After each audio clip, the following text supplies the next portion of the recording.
Because most people have been conditioned by stories or movies to fear bears as man-eating predators, they let fears dictate their reactions when they see one. But studies actually show that black bears are considerably less dangerous than bees, spiders, snakes, and even America's favorite pet, the dog. Each year, dogs injure approximately 5 million people, with 800,000 needing medical attention, and killing between 15 and 20. Black bears, on the other hand, injure about 20 people per year in all of North America, with 90% receiving only minor injuries. And the vast majority of those happen when people foolishly try to feed or pet bears.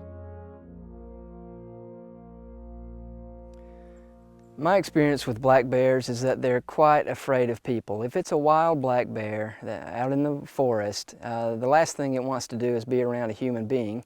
Typically, when a bear sees, smells, or hears a human coming, the bear's going to be running away.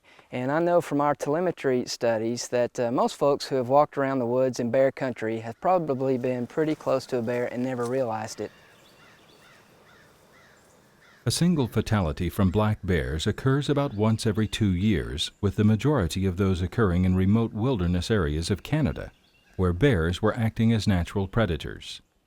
Garbage and bird feeder bears rarely cause serious harm to humans.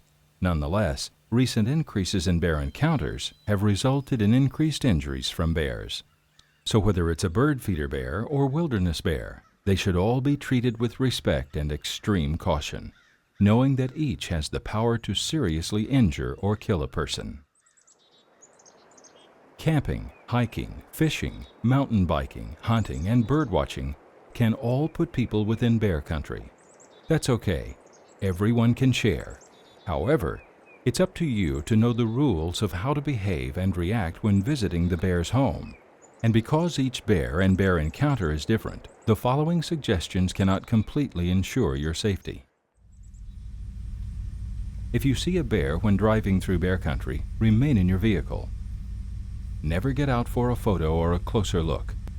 Also, keep your windows up and do not try to prevent the bear from crossing a road with your vehicle. An easy way to minimize your chance of a bear encounter is to minimize your time alone in bear country. Another is to take midday outings when bear activity is minimal, while staying in open areas or on established trails. Also, avoid bear travel corridors along waterways and especially berry patches or carcass remains. Having a buddy system greatly improves your chances of avoiding bear encounters. 2 or more people make more noise than an individual. Since bears have excellent hearing and almost always avoid contact with people, they will leave the area when they hear humans approaching. Plus, the rare bear that has become conditioned to have less fear of humans will likely be more afraid of more than one human. So if possible, travel in a group of 3 or more and have children stay close with parents or other adults. Whether it's a female protecting her cubs or a male bear feeding on natural food sources, a surprised bear can sometimes become a defensively dangerous bear. So make your presence known when you're in bear country by talking freely with friends or even singing. You can also make noise with your feet by occasionally walking through leaves, stepping on twigs, or kicking an occasional rock. A walking stick can be used to tap on trees or thump the ground as you hike. Some bear experts also recommend carrying an air horn and bear spray in bear country. A barking dog may also scare bears away, but if you hike with a dog in bear country, it's best kept on a leash, especially if the dog has a tendency to chase animals you encounter. Don't put false trust in the dog overcoming its instinct to chase a bear. Both you and the dog might get hurt if you do. If you see a bear, never approach the animal. Quick, get a picture. Briefly enjoy the encounter from a safe distance. If the bear has not seen you, go back the way you came.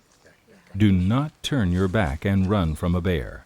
This could provoke their natural predator instinct.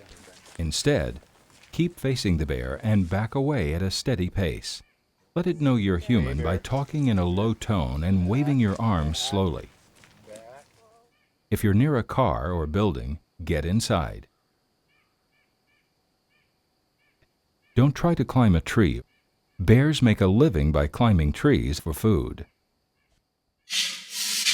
Depending on the bear and the situation, a female black bear may physically defend her young if she feels they are threatened. When surprised, cubs usually climb the nearest tree for safety. Their mother may stay at the base of the tree, climb the tree with them, or leave the area.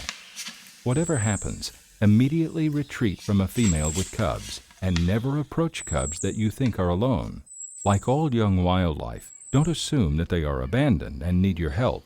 Simply leave them alone and quietly leave the area.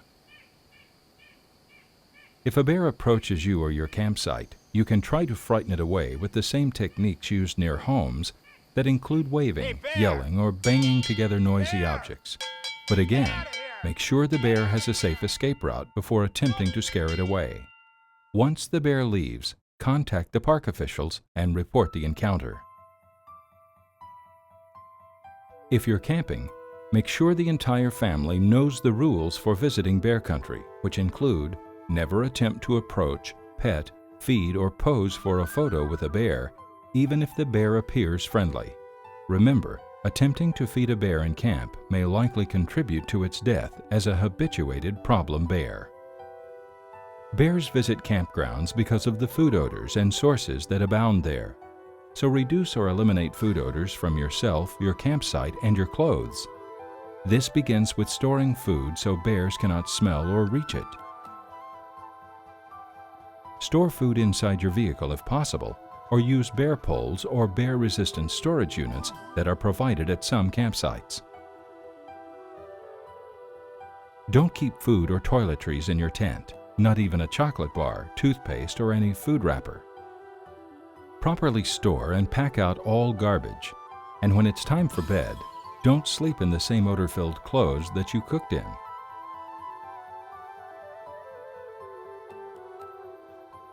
As you clean up to leave your campsite, be sure to remove all sources of odors and foods, including cleaning picnic tables and fire pits.